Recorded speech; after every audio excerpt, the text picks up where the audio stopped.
Assalamualaikum warahmatullahi wabarakatuh. Pada kesempatan kali ini, kita akan melanjutkan materi kimia yang sudah kita pelajari pada kesempatan yang kemarin. Untuk kesempatan kali ini, kita akan masuk ke bab yang kedua atau KD 3.2, yaitu tentang menganalisis struktur atom berdasarkan konfigurasi elektron untuk menentukan letak unsur dalam tabel periodik. Pada materi struktur atom ini, kalian diharapkan pada akhir pembelajaran dapat menjelaskan teori-teori atom. Yang kedua, kalian dapat mengetahui konfigurasi elektron berdasarkan model atom, baik itu model atom dari Bohr dan juga berdasarkan model mekanika kuantum atau teori atom modern. Terus yang selanjutnya, pada akhirnya kalian juga harus dapat menentukan golongan dan periode dari suatu unsur. Oke, untuk mempelajari itu semua atau untuk dapat menjawab pertanyaan itu semua, maka nanti kita akan mempelajari tentang yang pertama, partikel dasar penyusun atom, yang kedua, nomor atom, nomor massa, isotop, isoton, isobar, dan isoelektron. Yang keempat, kita nanti akan mempelajari perkembangan teori atom, konfigurasi elektron, dan teori mekanika kuantum.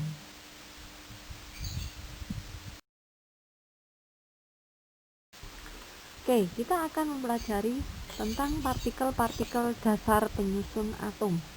Pada saat kalian di SMP, kalian pasti sudah pernah mendengar tentang atom. Untuk lebih jelasnya, saya akan mengulangi apa itu pengertian dari atom. Atom itu adalah partikel terkecil dari suatu unsur yang tidak dapat dibagi-bagi lagi. Sedangkan partikel penyusun atom sendiri atau bagian-bagian dari atom itu ada 3. Ada yang namanya elektron, ada namanya proton, dan ada yang namanya neutron. Elektron biasa disimbolkan dengan E, proton dengan P, dan neutron dengan N. Dan sekarang letaknya di mana ya ada proton, elektron, dan neutron? Kalau kalian ingin tahu tentang letaknya, proton dan neutron ini letaknya ada di dalam inti yang ada di gambar itu, yang warna biru, yang di tengahnya itu ada proton dan neutron. Sedangkan ada bulat-bulat yang ada di sekelilingnya inti itu namanya elektron. Jadi elektron itu letaknya di luar dari inti, sedangkan di inti itu ada proton dan ada neutron. Baik, kita akan mempelajari lebih lanjut dari partikel-partikel penyusun dari atom. Yang pertama yang kita akan pelajari adalah elektron. Elektron itu yang menemukan itu seorang ilmuwan yang namanya J.J. Thomson pada tahun 1897 melalui eksperimennya, yaitu tabung sinar katoda. Gambarnya bisa kalian lihat di slide yang tertayang di PPT yang kalian lihat. Untuk sifat-sifat dari sinar katode itu ada beberapa menurut hasil penelitian. Yang pertama, dia merupakan partikel kecil yang tidak dapat dilihat. Yang kedua, memiliki sifat cahaya dan materi. Dia dapat merambat tegak lurus dan dia tidak tergantung pada jenis gas dan jenis elektrode bermuatan negatif, sehingga dalam medan magnet dan medan listrik dia dibelokkan ke kutub posisi. Oke, bisa kalian lihat di gambarnya itu merupakan eksperimen yang dilakukan oleh ilmuwan yang namanya J.J. Thomson dan terkenal dengan namanya penelitian atau eksperimen dari sinar katoda.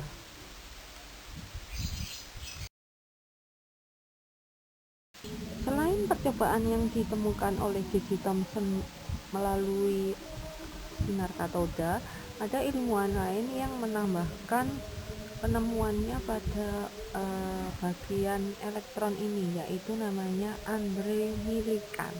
Itu menemukan bahwa muatan elektron itu besarnya min 1,6 kali 10 pangkat min 19. Percobaan yang dilakukan yaitu percobaan tetes minyak Millikan seperti yang ada tertera pada gambar itu, dan dia juga menemukan bahwa muatan dari elektron itu sebesar negatif 1.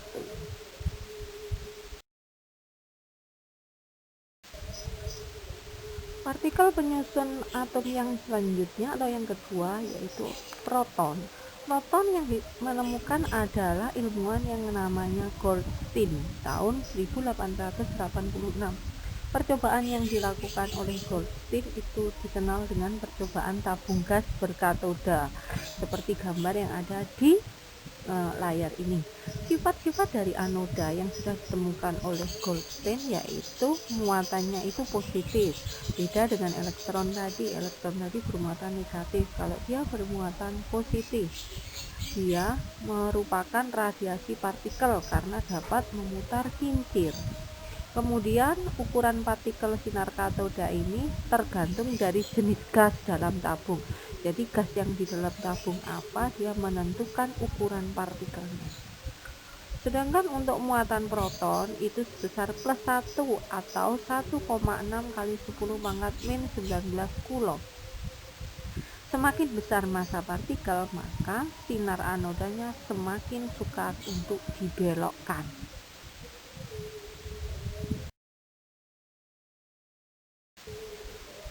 Partikel penyusun atom selanjutnya atau yang terakhir yaitu neutron. Neutron itu ditemukan oleh Bode dan Becker tahun 1930. Percobaan yang dilakukan yaitu melalui penembakan partikel alfa pada inti atom beririum atau Be. Percobaan ini menghasilkan radiasi partikel berdaya tembus tinggi. Selain dari yang percobaan yang dilakukan pada tahun 1930, pada tahun berikutnya yaitu 1932 ada ilmuwan yang namanya James Chadwick itu juga membuktikan bahwa partikel yang menimbulkan radiasi berdaya tembus tinggi itu bersifat netral, atau neutron ini bersifat netral, atau bisa juga disebut bahwa dia tidak bermuatan. Gitu. Dari hasil penjelasan 3 partikel penyusun dari atom itu dapat disimpulkan, bisa kalian lihat di tabel yang ada di bawah itu, rangkumannya adalah dari partikel penyusun atom itu terdapat 3 partikel, yaitu ada proton, ada elektron, dan ada neutron. Yang perlu digarisbawahi dan perlu kalian hafalkan adalah elektron itu yang menemukan J.J. Thomson, dia mempunyai massa 0, muatannya negatif 1, biasa dilambangkan dengan E-10. Maaf, itu terbalik ya, itu yang tengah itu punyanya elektron ya, yang E itu berarti elektron. Tinggal melihat saja simbolnya elektron diawali huruf E, maka dia disimbolkan dengan E-10.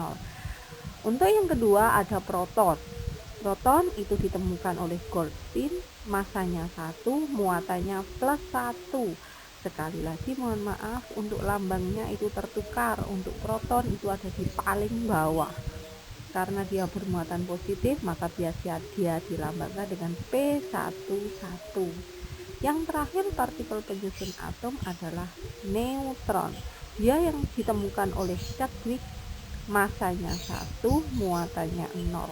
Lambangnya itu ada di kolom yang paling atas yaitu N10.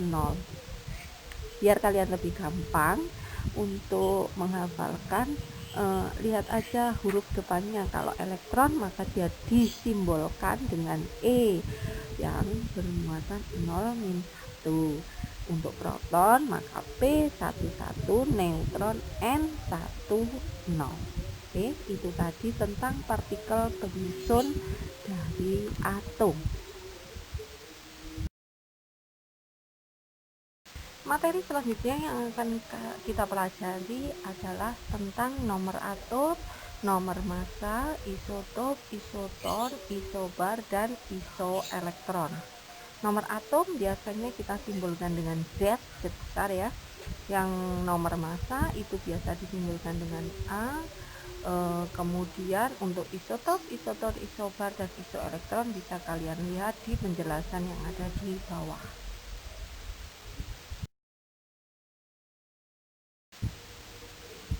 Untuk nomor atom atau yang tadi sudah dijelaskan di slide yang sebelumnya itu disimbolkan dengan Z. Nomor atom atau Z itu juga menunjukkan jumlah proton. Oke. Pada atom yang netral, jumlah proton itu juga menunjukkan jumlah elektron. Sedangkan pada ion itu jumlah elektron akan sama dengan jumlah proton dikurangi muatannya, atau nomor atom dikurangi muatannya. Untuk membedakan kalian pada atom netral atau pada ion itu bagaimana? Kalau netral itu Z itu aja ya, atau unsur saja, tidak ada plus atau min. Sedangkan pada ion itu nanti ada simbolnya plus atau min pada nomor atom tersebut. Oke. Pada kation itu jumlah proton itu lebih besar dari jumlah elektron. Sedangkan anion itu jumlah proton akan lebih kecil dari jumlah elektron. Kation itu adalah atom yang bermuatan positif. Sedangkan anion itu atom yang bermuatan negatif.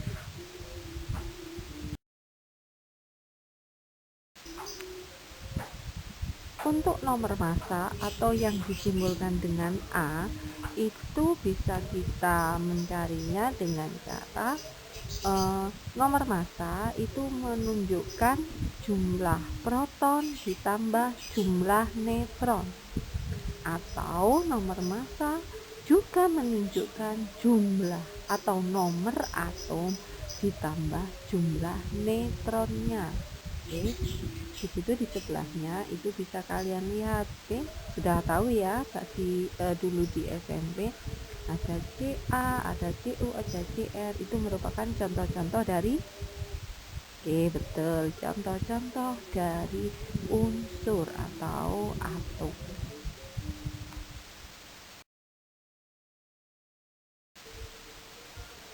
Sekarang kita lihat contoh dari nomor penjelasan yang sudah saya berikan tadi. Ini contohnya, ada suatu unsur yang disimbolkan dengan X ya, ada A, ada Z ya. Berarti A itu tadi kan namanya nomor massa. Nomor massa itu letaknya di atas, sedangkan Z atau nomor atom itu letaknya di bawah. Oke ya. Nah kalian X itu nomor namanya lambang dari unsur atau atom ya. Misalnya ada contohnya itu ada F, ada lagi kalau misalnya unsur yang lain bisa kita ambil Ca atau Zn ya, banyak sekali unsur yang ada di alam. Sekarang kalian perhatikan contoh yang ada di layar. Di situ dicontohkan ada F19, 9. Ada F itu menunjukkan apa? Benar, unsur ya. F itu unsurnya. 19 itu adalah apa? A ya. 19 itu A atau nomor massa, sedangkan 9 itu adalah nomor atom atau Z ya. Jangan sampai salah ya. Yang atas itu nomor massa, yang bawah itu adalah nomor atom A dan Z. Dari penjelasan sebelumnya sudah kalian ketahui bahwa nomor atom itu juga menunjukkan jumlah proton, juga menunjukkan jumlah elektron. Kenapa kok seperti itu? Karena F itu adalah atom netral. Kalian lihat ya sambil mengingat penjelasan yang sebelumnya, kalau unsur itu tidak ada apa-apanya atau tidak ada tulisan plus ataupun min, maka unsur itu namanya unsur netral. Sehingga nomor atom atau yang bawah atau yang Z atau 9 itu juga menunjukkan jumlah proton, juga menunjukkan jumlah elektron. Sehingga dari soal itu bisa kita ketahui jumlah protonnya adalah 9, jumlah elektronnya 9, sedangkan nomor masanya adalah 19. Oke. Bagaimana kita cari jumlah neutronnya? Nah, jumlah neutron bisa kita cari dengan menggunakan rumus nomor massa dikurangi nomor atom. Nomor massanya itu 19 yang A, nomor atomnya itu 9 atau Z, sehingga jumlah neutronnya adalah 10. Sehingga dari contoh yang pertama itu F19 atau unsur F yang punya nomor atom 9 dan nomor atom 9 dan nomor massa 19 dapat kita ketahui bahwa jumlah protonnya 9, elektronnya 9, neutronnya adalah 10.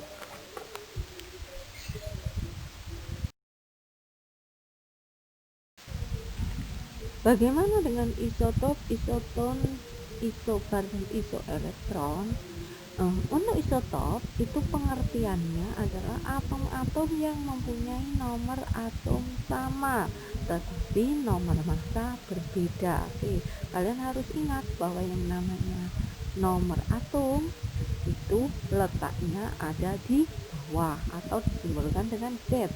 Nah, kalau nomor massa itu letaknya di atas atau disimbolkan dengan A. Maka kalau ditanya isotop itu ada minimal ada dua ya, ada dua unsur atau dua atom yang memiliki nomor atom sama tetapi nomor massanya berbeda. Di situ dicontohkan ada atom N dengan 13,7, N14,7 dan N15,7. Dari ketiga atom N tersebut bisa kita ketahui bahwa mereka mempunyai nomor atom yang sama sedangkan nomor massanya berbeda. Kalau isoton itu atom-atom yang mempunyai jumlah neutron sama. Ya, di situ dicontohkan ada K3919 dan Ca4020. Kok bisa mereka disebut isoton, Bu? Iya, kita harus cari dulu berapa neutronnya ya. Neutron tadi di slide sebelumnya kan sudah Ibu beri penjelasan. Kalau mencari neutron itu nomor massa dikurangi nomor atom, yang atas kurangilah dengan yang bawah. Sedangkan kita lihat K3919, 39 dikurangi 19 hasilnya adalah berapa? 20. Berarti neutron dari K3919 adalah 20. Kita lihat dulu neutron dari Ca4020 itu berapa? Neutron dari Ca4020 ya kita cari 40 dikurangi 20. 40 dikurangi 20 hasilnya berapa? 20. Karena atom K dan atom Ca itu mempunyai jumlah neutron yang sama, maka dua unsur atau dua atom tersebut dinamakan berisotop ya. Selanjutnya ada isobar. Kalau isobar itu beda lagi. Isobar itu atom-atom yang mempunyai nomor massa sama, yang atas sama, berbeda dengan isotop atau kebalikan dari isotop. Kalau isotop yang sama yang bawah, kalau isobar itu yang sama yang atas. Oke. Di situ dicontohkan ada C13,6 dan N13,7. Dari C dan N itu kedua unsur itu mempunyai nomor massa yang sama atau atasnya sama, maka dua unsur itu disebut isobar. Kemudian Yang terakhir ada isoelektron. Kalau isoelektron itu atom yang mempunyai jumlah elektron yang sama setelah melepaskan atau menangkap elektron.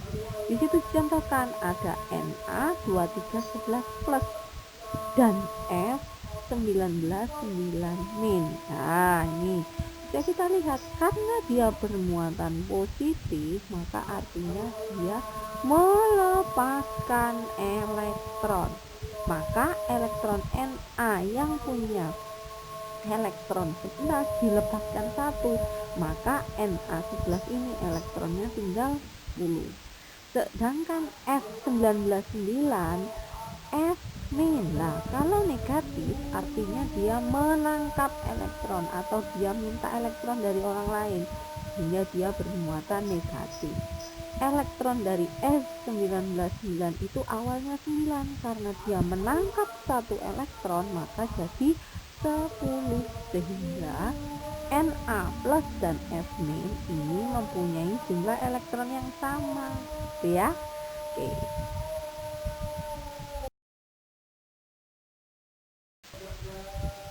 Pada perkembangan model atom, yang pertama kali yang kita pelajari atau yang harus kalian ketahui itu adalah perkembangan model atom itu dimulai oleh ilmuwan yang bernama Dalton. Ilmuwan Dalton itu menemukan atau menyimpulkan bahwa atom itu adalah bagian terkecil dari suatu unsur dan tidak dapat dibagi lagi.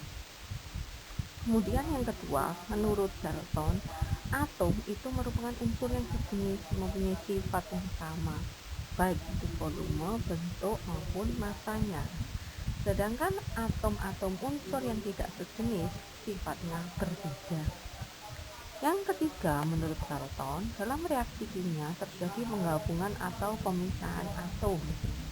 Dan yang terakhir, menurut Dalton yang ditemukan itu dia berasumsi bahwa atom dapat bergabung dengan atom lain untuk membentuk suatu molekul dengan angka perbandingan bulat dan sederhana. Misalnya ada Na2, Cl-nya 1 unsur gitu. Jadi itu perbandingannya bulat, tidak ada Na-nya setengah, Cl-nya 2/5. Itu menurut Dalton tidak ada yang seperti itu. Jadi menurut Dalton bahwa yang namanya atom bergabung itu pasti perbandingannya bulat dan sederhana. Jadi Na-nya 2, Cl-nya.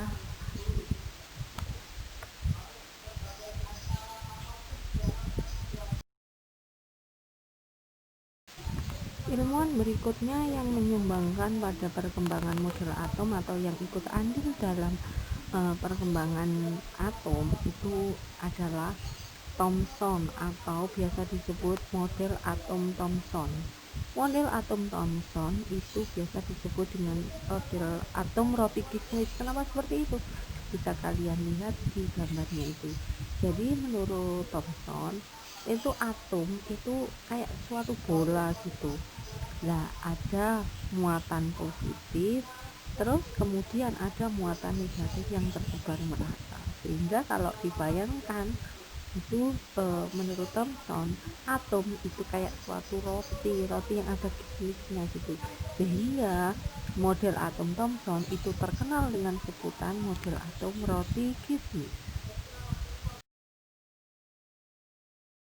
Ilmuwan berikutnya yang menyumbangkan tentang perkembangan model atom itu namanya Rutherford atau biasa dikenal dengan model atom Rutherford.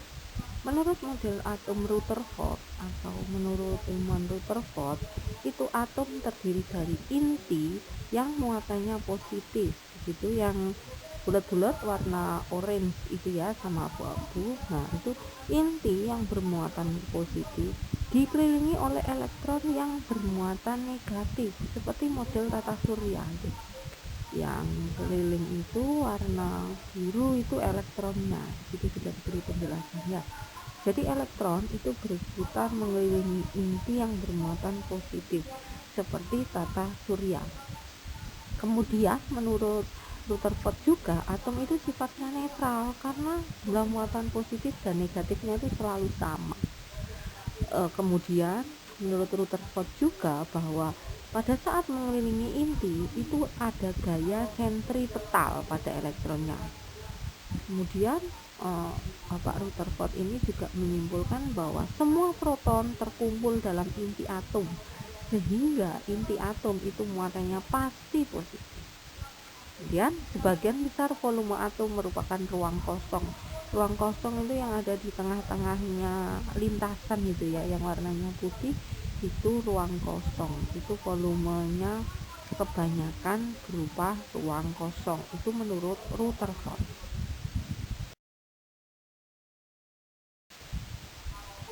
Model atom berikutnya yaitu model atom Bohr. Pada model atom Bohr itu beda lagi seperti dari punya Rutherford ya, gambarnya aja seperti itu, beda ya. Ada inti, ada elektron, ada orbit.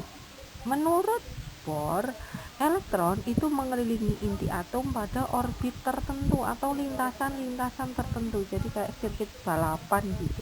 Jadi sudah punya lintasan-lintasan tertentu, dia tidak bisa pindah dari lintasannya. Selama elektron berada dalam lintasannya, energi elektron itu tetap, sehingga tidak ada energi yang diserap ataupun dipancarkan. Elektron hanya dapat berpindah dari satu lintasan stasioner ke lintasan stasioner yang lainnya dengan menyerap atau melepaskan energi. Jadi dia itu bisa pindah dari lintasan satu ke lintasan yang lain.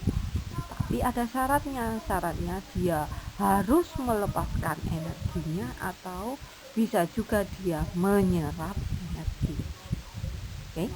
Lintasan stasioner elektron yang diperbolehkan itu memiliki momentum sudut kelipatan dari H per 2pi, di mana pi-nya adalah sebesar 3,14.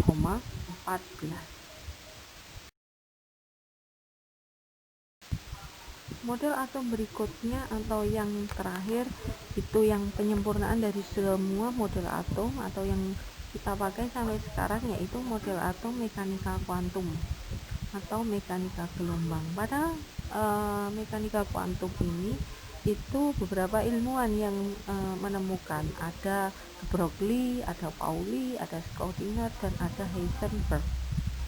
Menurut teori dualisme, elektron di dalam atom itu dapat dipandang sebagai partikel atau dia dapat bertindak sebagai gelombang. Jadi dia bisa jadi gelombang, dia bisa jadi partikel.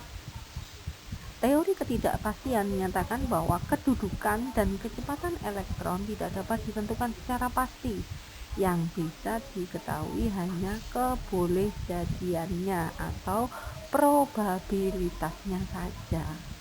Kemudian daerah ruang di sekitar inti dengan kebolehjadian untuk mendapatkan elektron itu disebut orbita. Jadi menurut teori mekanika kuantum, elektron itu letaknya nggak bisa pasti. Yang bisa diketahui hanya kebolehjadian. Boleh jadi ada di situ, boleh jadi ada di sini gitu. Namanya boleh jadi kebolehjadian atau kemungkinan terbesar letaknya elektron di mana itu disebut sebagai orbital.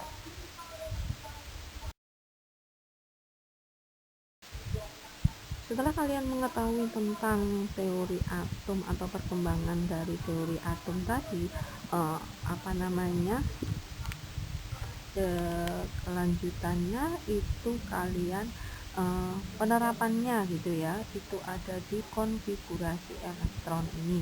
Oke.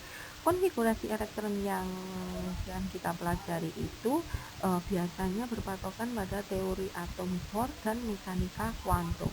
Untuk yang pertama ini kita akan mempelajari dulu konfigurasi elektron berdasarkan teori atom Bohr ya. Oke. Konfigurasi elektron itu adalah susunan elektron dalam suatu atom. Kan tadi elektron itu letaknya ada di sekelilingnya inti gitu kan. Oke. Tiap-tiap kulit elektron itu dapat menempati maksimum 2n kuadrat elektron, di mana n itu menunjukkan nomor kulit atau letaknya itu tadi loh ya, orbitnya. Kulit yang paling pertama atau paling dekat dengan inti yang paling dalam itu namanya kulit K. Elektron maksimum yang bisa ditampung di kulit yang pertama itu adalah 2. Berikutnya, lintasan berikutnya di luar setelahnya kulit K itu adalah kulit L atau kulit yang nomor 2. Elektron maksimum yang bisa ditampung itu cuma 8. Bisa tahu 8, bisa tahu 2 itu dari mana? Ini menggunakan rumus dari 2n kuadrat tadi. N itu kan menunjukkan nomor kulit. Kalau dia nomor kulitnya 1, maka jumlah elektron maksimumnya berapa? Ya 2 kali 1 pangkat 2. 1 pangkat 2 nilainya berapa? Kan 1. 2 kali 1 adalah 1. Sehingga pada kulit pertama atau kulit K, jumlah elektron maksimumnya adalah 2. Sekarang kita coba cek di kulit yang kedua.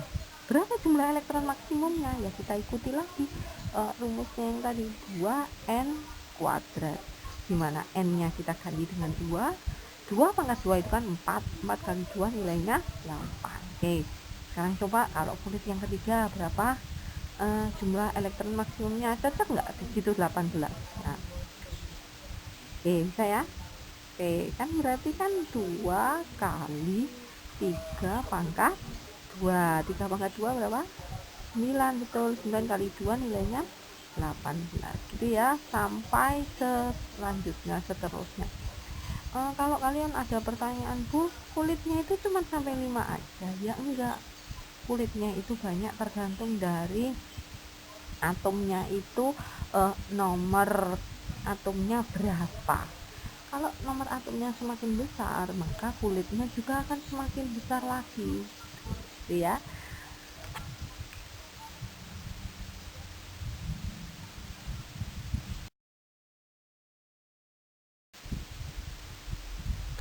Oke anak-anak, itu tadi penjelasan tentang struktur atom, mulai partikel dasar penyusun atom sampai model atom dan bagaimana kita mengisi konfigurasi elektronnya.